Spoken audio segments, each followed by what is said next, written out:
Good afternoon. Welcome, everyone. Welcome once again, ladies and gentlemen, to Guide London. My name's Fiona, and I'm going to start with a question for you today, because quite a lot of us all around the world in the last couple of months have had some sort of lockdown restrictions. And I think quite a lot of people would agree one of the challenges with that has been getting on with the people that you are locked down with. And maybe you have siblings or parents that you don't get on with. Maybe your kids are driving you mad. Imagine this. What would it be like to be locked down with 19,000 animals to look after? Well, that is exactly what London Zoo has been coping with over the last couple of months. And we are talking all about the Zoological Society of London today, London Zoo. We're going to find out about the background, the history of it, and we also have a very special guest who is a zookeeper at London Zoo to fill us in about how things have been working recently and how things are going to work now that they're starting to reopen. So that's the plan for today. And this is our 14th week of bringing you these broadcasts. We are Guide London. We are the Association of Professional Tourist Guides, and there are about 600 or so of us blue badge tourist guides in and around London, mostly guiding from home at the moment. And so we've been giving you these talks on all sorts of different topics. But we're going to have a bit of a change from going forward from here, because London is starting to unlock and more places are opening up. And what we want to do is bring you the most up-to-date information about what is open and how they're opening and how they're going to keep everyone safe and still allow us to get inside and see them. And I know a lot of the sites in London are really desperate to get visitors back in. And one of the first to open in London was London Zoo, and they've actually been open for a couple of weeks now. So today we're going to hear all about them from my friend and colleague Steve Fallon, who is site liaison for London Zoo. So he kind of liaises between the guiding community and the zoo. Hello, Steve. Hello, Fiona. Nice to see you. Hello. And we are also hopefully going to have a chat with Ben Isherwood, who is our zookeeper from London. Well, not our zookeeper, but the zookeeper who is here for us to chat to today. Hello, Ben. Hello, nice to see you guys. How is everyone? Very good, thank you. Now, I've got a quick question for you before we sort of get going, which is, are you responsible for a particular sort of animal at the zoo? Is that how it works out? Right. Well, I should probably point out, ordinarily, it's not my job to look after animals. Ordinarily, we do sort of the talks, and we talk to everyone about the conservation work we do and about animal care as well. And we're involved in some feeding and enrichment and stuff like that. But during the lockdown, we really needed all hands on deck. So they brought as many people as they could in. And for the last 3 months, I've been very happily looking after the giraffes, especially the Bactrian camels we have, the hippos, the zebra, a couple of very nice warthogs. So animals we normally call the hoofstock section. The hoofstock.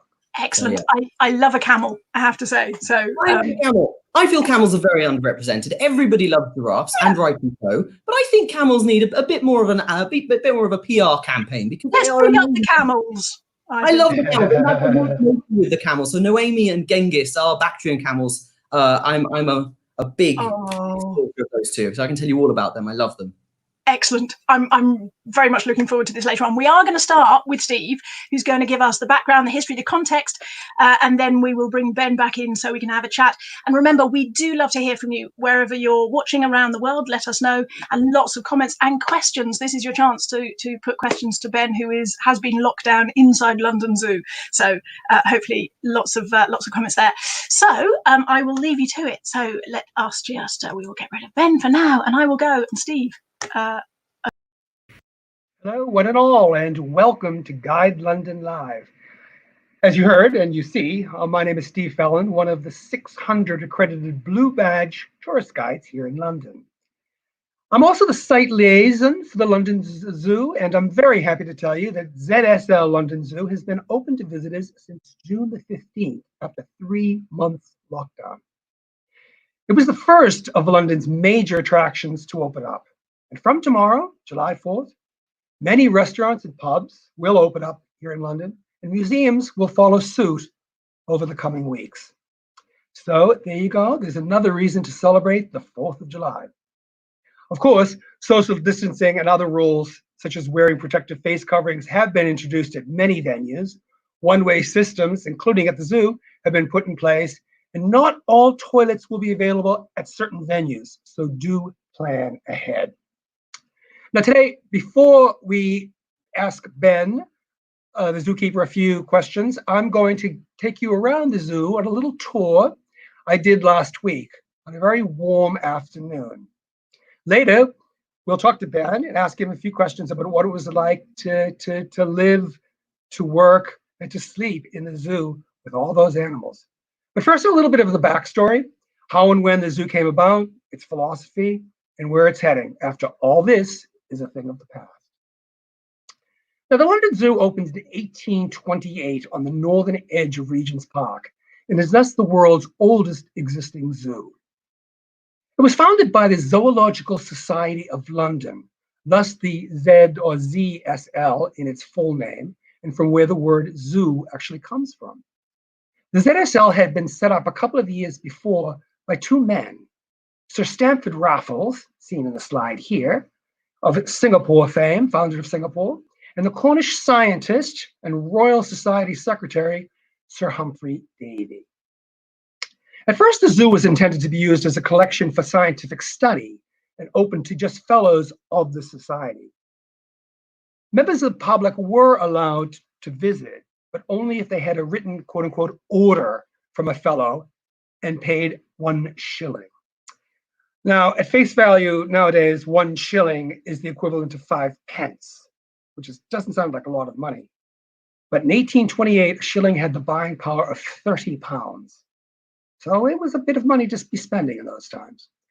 The zoo's collection was increased considerably in 1831 when the animals from the Tower of London menagerie were moved here. And it was finally opened to the public in 1847. And here we see a bird's eye view of the Zoological Gardens in Regent's Park from 1854, so just 7 years after it opened to the public. Now, today the zoo houses a collection of about 670 species of animals, accounting for 19,000 individuals. It sits on 15 hectares, which is 36 acres of land, make it one of the largest collections in the UK. Much larger in area, but fewer animals, is its sister ZSL Whipsnade Zoo in Bedfordshire, an open-air zoological park where bigger animals like elephants, seen here, and rhinos roam. The emphasis of the zoo today is on conservation, education, and breeding, with fewer species and more spacious conditions. But that hasn't always been the case. It's interesting. Until the turn of the 20th century, it was believed that tropical animals could not survive outdoors in London's relatively cold climate. And so they were all kept inside. In 1902, the then secretary of the ZSL, Dr. Peter Chalmers Mitchell, began reorganizing and redesigning the buildings and enclosures of the zoo. Apparently, he took his inspiration from the zoo at Hamburg in Germany. He brought many of the animals out into the open, where they apparently thrived. Mitchell also came up with the idea of the open-air zoological park north of London, which opened as Whipsnade Wild Animal Park in 1931. Now, Ben will tell us a little bit more about this, but apparently during World War II bombings, the London Zoo took several direct hits. Damage was extensive, especially to what was then the aquarium, seen here in more recent years. But miraculously, not a single animal was harmed during the bombing, although a zebra and her foal escaped. Though, unfortunately, for safety reasons, all venomous animals at the zoo were put down during the war. The zoo faced its most serious threat to its existence in the 1980s and early 1990s due to the public's change of attitude about animals kept in captivity and unsuitably cramped space. The zoo suffered dwindling visitor numbers and serious financial problems. But when it was announced that the zoo would probably close by the end of 1991, there was a swell of public support in both numbers and donations, which allowed the zoo to continue its work, restoring its buildings and creating environments more suitable for animal behavior. I'd like to just remind you that ZSL receives no state funding and relies on fellows and friends memberships, entrance fees, and sponsorship to generate income. An advertisement placed for free in the Financial Times this week shows naturalist Sir David Attenborough warning that the zoo itself could go extinct without immediate financial support. So please, please help in any way you can by visiting, donating, or becoming a member. Now, along with a fascinating collection of animals, which we will meet very shortly, I promise you, London Zoo has a number of architectural gems and listed buildings. They include the 1828 Clock Tower, the Giraffe House, built in 1836, which is still in use, and the 1913 Mappin Terraces, which featured the very new building material, reinforced concrete.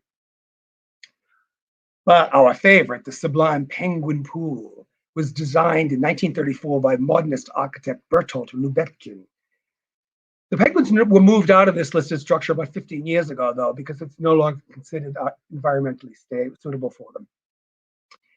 The architecturally significant Snowdon Aviary, built in 1964 along the Regent's Canal, is now being renovated to house the leaping and swinging black and white colobus monkeys. Now, as Blue Badge guides, there is nothing we like better than superlatives and fun facts. So here's just a few to sample.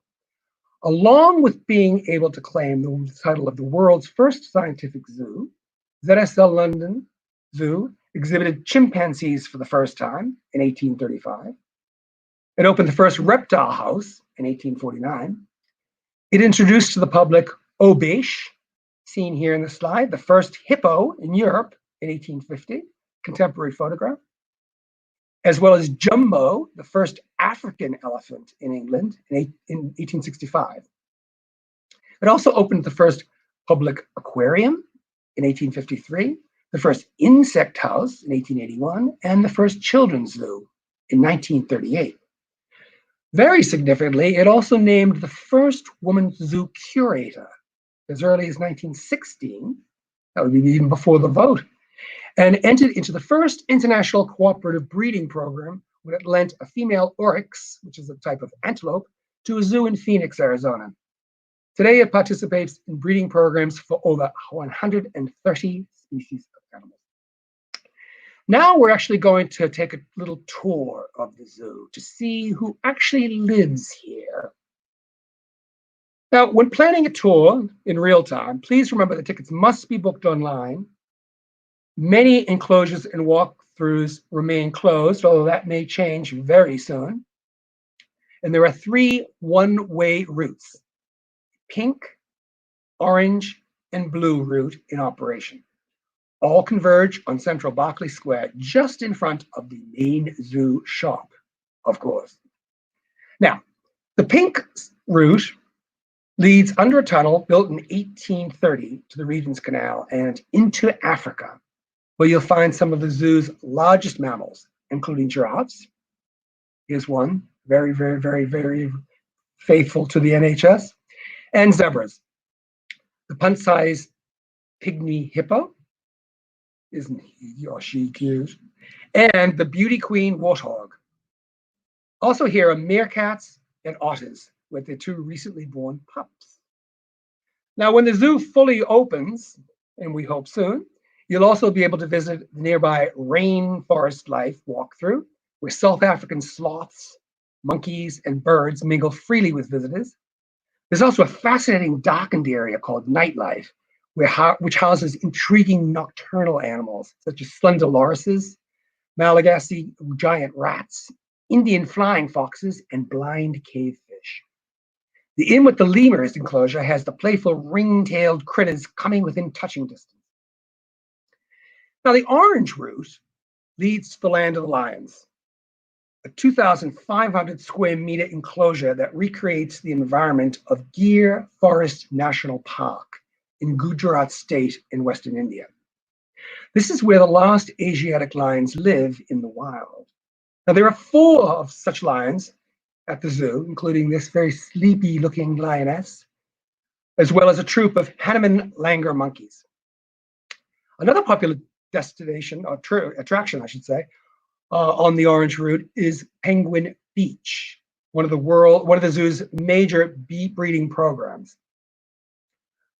Among the 93 Humboldt penguins resident here are, believe it or not, 3 same-sex couples, 2 male and 1 female.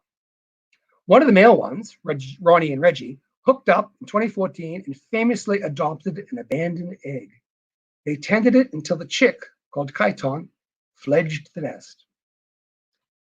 Indoor activities, or indoor attractions, I should say, on the Orange Route that will be open in future include Butterfly Paradise, where kaleidoscopes of butterflies, now that is the collective noun for butterflies, and eclipses of moths, and the collective noun for moths, flutter from flower to flower. There's also a building called Bugs, B-U-G-S, that is full of, well, you can guess. But it actually stands for Biodiversity Underpinning Global Survival. It is more about conservation overall and not just about insects. Take the last route, the blue route, to the Gorilla Kingdom. The 2 youngsters there, Gerno and Alika, aged 5 and 6, are hugely entertaining to watch, and here's the family here. At present, though, there are only 2 adult females, including Effie, shown here, since the death last year of an elderly female called Zaire and a silverback male called Kumbuka. Though much missed, Kumbuka was never as popular as the gentle giant, Guy the gorilla, who arrived at the zoo on the 5th of November, which here in the UK is Guy Fawkes Night, thus his name, in 1947, and mesmerized visitors with his antics until his untimely death in the dentist chair in 1978. Guy is immortalized by a statue near the zoo entrance in here. There's also a statue to what can be argued to be the zoo's most famous resident. And that doesn't include me. That includes Winnipeg, Winnie the Bear, behind me, an American black bear given to the zoo in 1914. When the writer A.A. Milner visited with his son, Christopher Robin, the boy was so enamored with the bear that Milner wrote the famous series of books for him titled Winnie the Pooh. Now, when normality returns, public feeding sessions and talks throughout the day will resume, as will the various experiences that allow both children and adults to get closer to the animals or help out with zookeepers. And that, you might be able to help Ben Isherwood, who's now back on screen, and have a chat. Hi, Ben. Hi. Very, very good.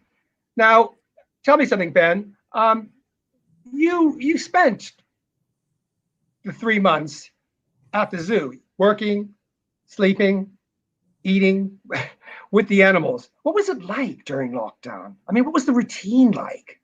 I mean, it's a very, very strange time, and it was an amazing time that seems sort of stranger and stranger the more we come out of lockdown. I think when it all started and I moved on site and moved into the gear lodges, which are extremely, extremely comfortable places to live, I was very, very surprised that they allowed me to move into one of them.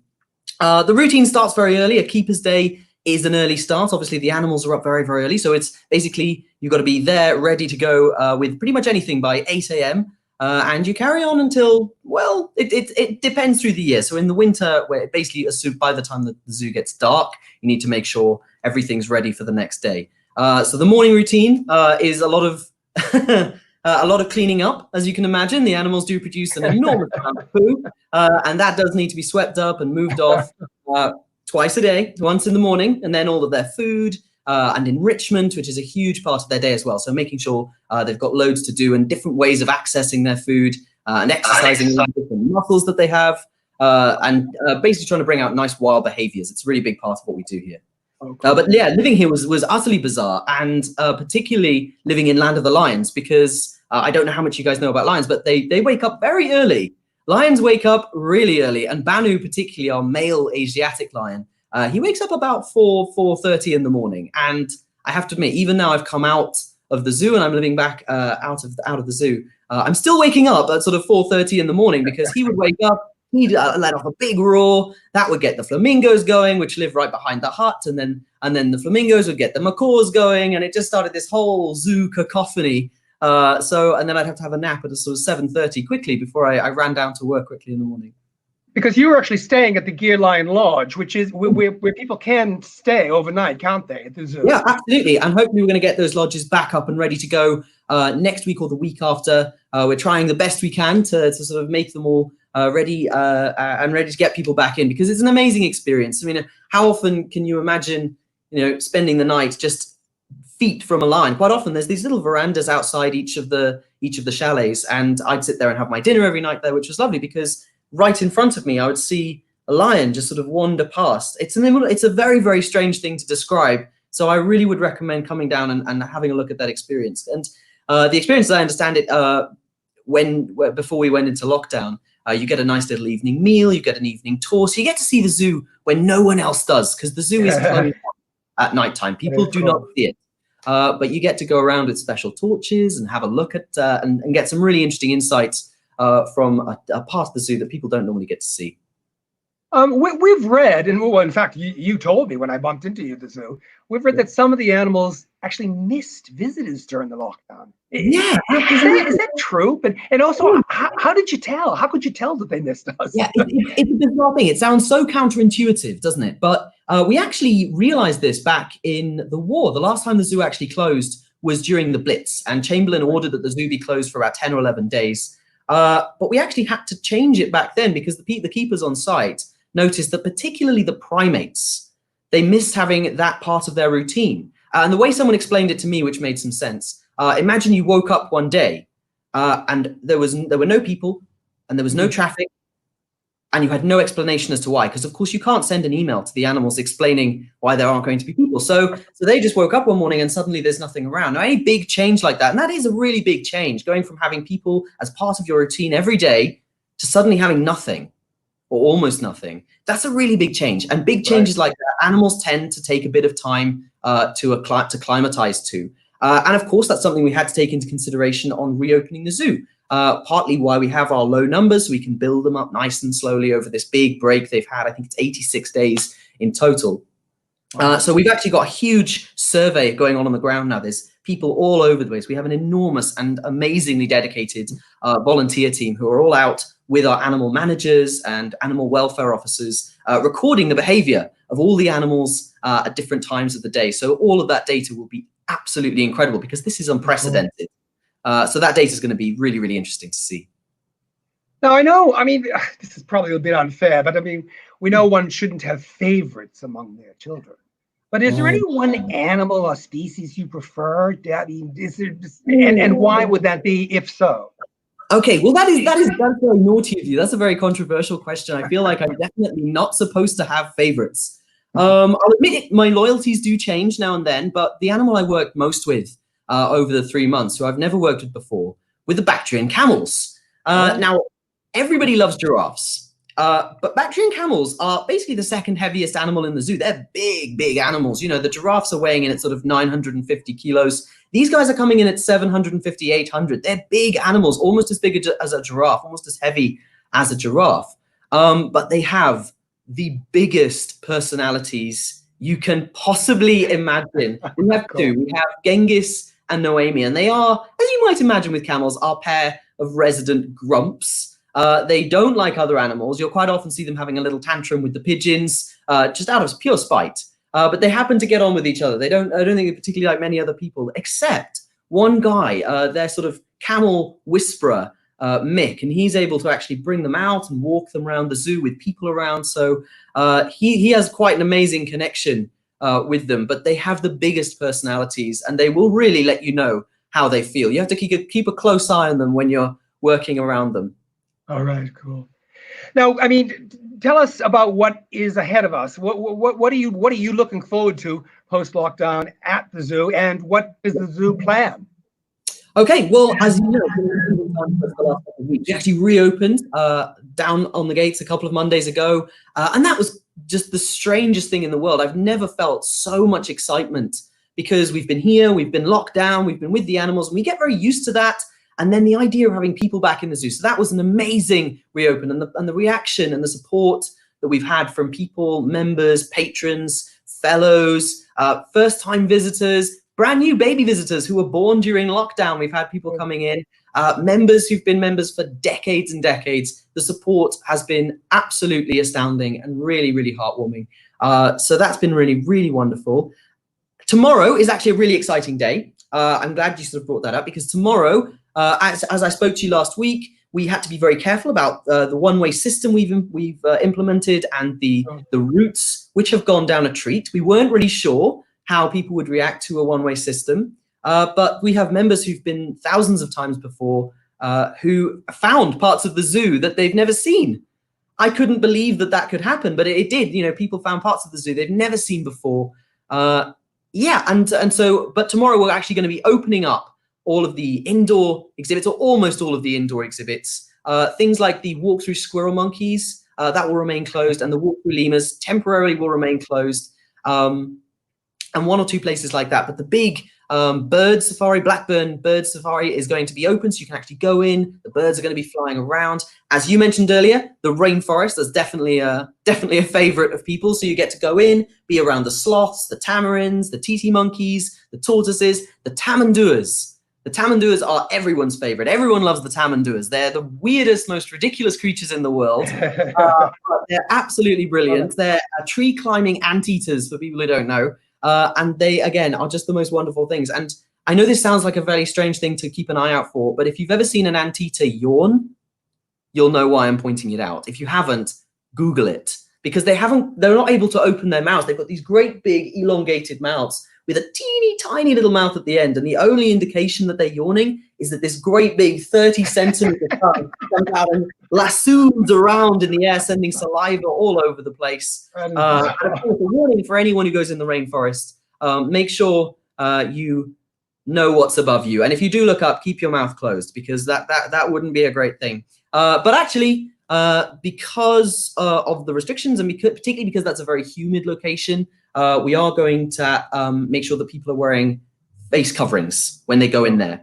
It won't be the case in all indoor places and walk-through areas, but with the rainforest, because the humidity is a bit higher than normal, we do need to make sure we're extra cautious there. So we're going to make sure that people have face coverings. So if you're planning a trip to the zoo, we will provide, we will have to charge a small fee for the face mask. We will be selling face masks on site, but if you bring your own face covering, you'll be absolutely able to go into the rainforest and see those amazing animals. Is it? I mean, sorry, it might be a dumb question, but I mean, is this some concern that primates might actually catch COVID as well?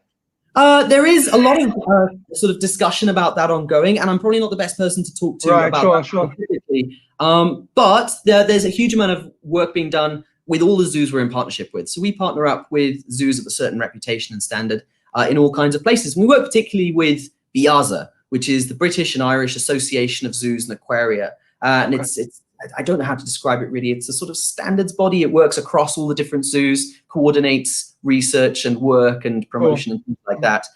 So a huge amount of work is being done. And with animals we think are even slightly at risk, a lot of extra precautions are going in place. That's why some places might remain closed. Very few from tomorrow, but one or two places. There's also places where access is a bit closer than normal, things like meerkats. So we have extra caution there. We've got some people keeping an eye on that all the time, just to make sure that people have a bit of distance and aren't getting too touchy with the barriers. So we're really looking at this from every angle we possibly can. Huge amounts of effort and energy have gone into this. It's been a very exciting time. But yeah, hopefully we've got everything covered. I think we have. I need to ask you one last question, and it's so from left of center, not even connected to a zoo. Okay. I can't resist. Isherwood. Are you related to my hero, Christopher? A real life one, yeah. This is something I didn't discover until a little while ago. My family aren't very chatty about history in general. I think they're more sort of, they always look forward. They don't tend to look back. But yeah, it turns out he's one of the gang. So I would love to find out more about it. It's my granddad, my father's father, obviously given the name. But yeah, that whole family came from up in Cheshire, and I think he's a great uncle or a great second uncle. It's something along those lines. I don't actually know what the connection is. Cool. But yeah, there's a connection. Super. And there's all sorts of bits bouncing around in the house. I'll have to look around for them one day. Thank you so much, Ben. I was going to say, I'm going to jump in with a quick question. We've had lots of comments, lots of very enthusiastic people, but only, well, a couple of questions. I'll come back to the other one, but Nick wants to know, have any other animals ever escaped? Have any animals ever escaped? Well, yeah, actually, well, it was very interesting when you mentioned World War II, because we did have a very interesting animal escape. Obviously, that's a very, very strange, unprecedented kind of situation, a zoo in war. It's kind of not, to be honest, it's not totally different from a zoo in lockdown, totally unprecedented new situation. But like you said, we did take a couple of hits, and a wall of the zebra house got hit. And one or two of the zebras did manage to get out. And by rumor, I must stress by rumor, we never know if this is the case because it's so far back, they made it all the way down to Camden Town Centre, which is a very strange situation. But not as strange, actually, as you might think. I feel like way back when, these kind of slightly weird things happened a little more than you'd think, not in terms of escapes, but take the giraffe house. Decimus Burton, one of the most famous architects in the world, was our original architect, and he built some of the most incredible buildings on site. We've got 13 listed buildings on site, so we've got a huge architectural heritage. But of course, the giraffes had to move in at some point. And they moved in, the giraffe house was built in 1836, so nearly 200 years ago. And the giraffes moved in 1838. And they were actually escorted by hand through town, through busy 19th century London. And apparently they did turn a few heads. Apparently they were fine. They weren't bothered by noise. They weren't bothered by people particularly. I think it took them a lot longer than they planned to get them actually to the zoo, because London was very verdant at the time. So they stopped at pretty much every single tree. And giraffes, from my personal experience, eat a lot. I'm thinking a lot of food. We're constantly providing them with silage and fresh branches from trees and anything green, anything they can get their tongues around. They've got these great big long amazing tongues which can wrap right around carrots and take them right out of your hand. They particularly love carrots. But yeah, apparently it did take a long time to get them. But yeah, animals have gotten out. I think there was a golden eagle once that got out as well and caused a massive stir in Regent's Park, because Goldie, I think her name was Goldie. I might be making that up. She flew around the park for I think 9 or 10 days, and hundreds of thousands of visitors just flocked to Regent's Park to try and catch a glimpse of this golden eagle, who eventually came back and moved back into our zoo. So so I'm glad you did. But yeah, once or twice it's happened. Once or twice. So the other question, I think you sort of touched on, and when will the Zoo Lodge open for reservations? But I think you were saying as soon as possible, kind of. As soon as possible. Hopefully in the next couple of weeks. It's an ongoing thing. We're in the process of getting them ready for reopening, and I know that the overnight experience, the hosts team, are working frantically behind the scenes to make sure that everything is organized, everything is ready. But yeah, keep an eye on the website. I would definitely say everything to do with ZSL you'll find on zsl.org.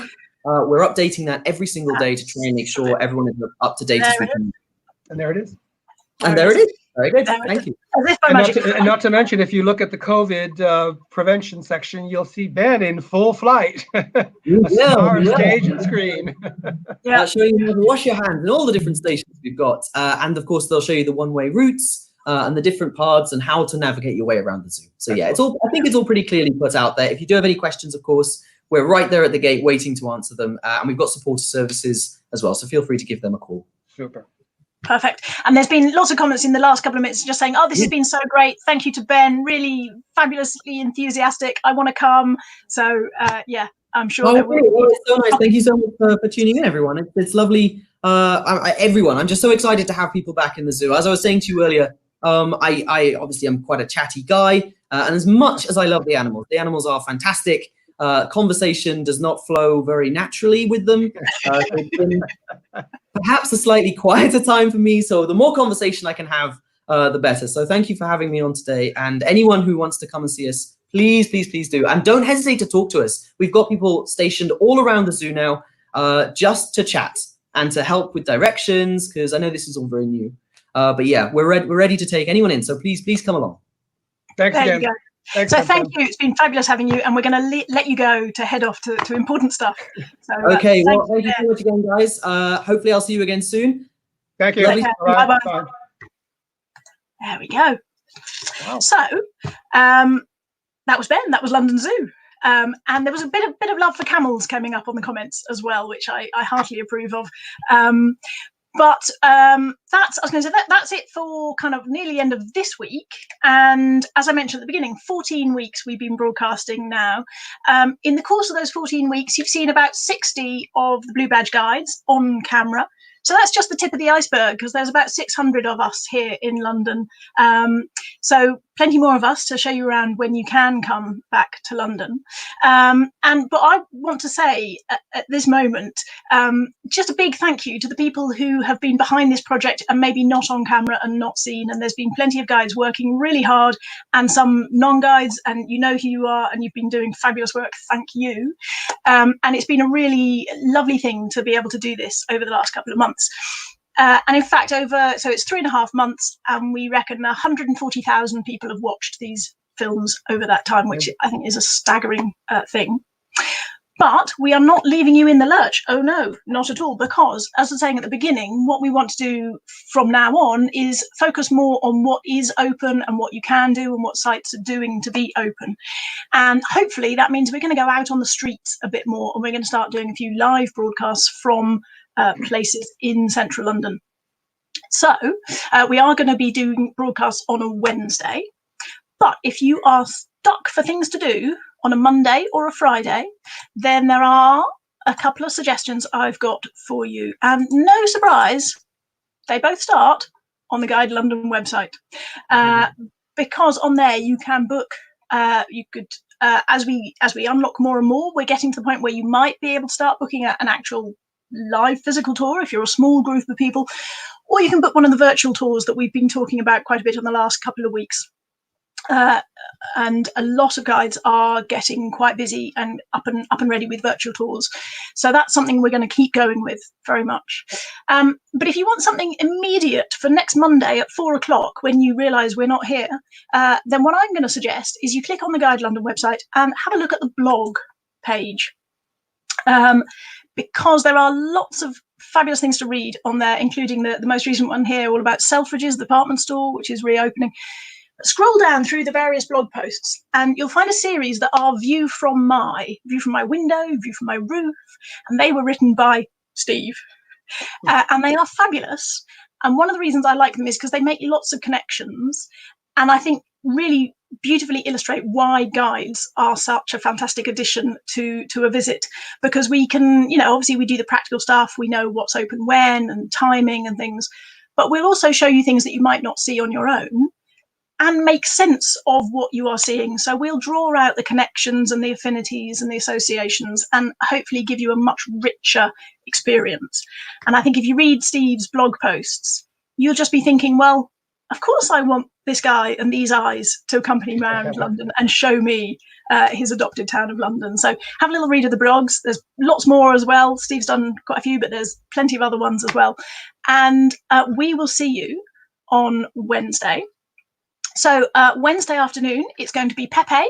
He's out and about, fingers crossed. He's going to be on the riverside in central London, beside the Tower of London, bringing you a live update from London as it unlocks. So thank you very much for watching us on the last 3.5 months. Keep watching us on a Wednesday. Have a very good weekend. And from me and from Steve, goodbye. Thank you. Goodbye. Bye-bye. Bye-bye.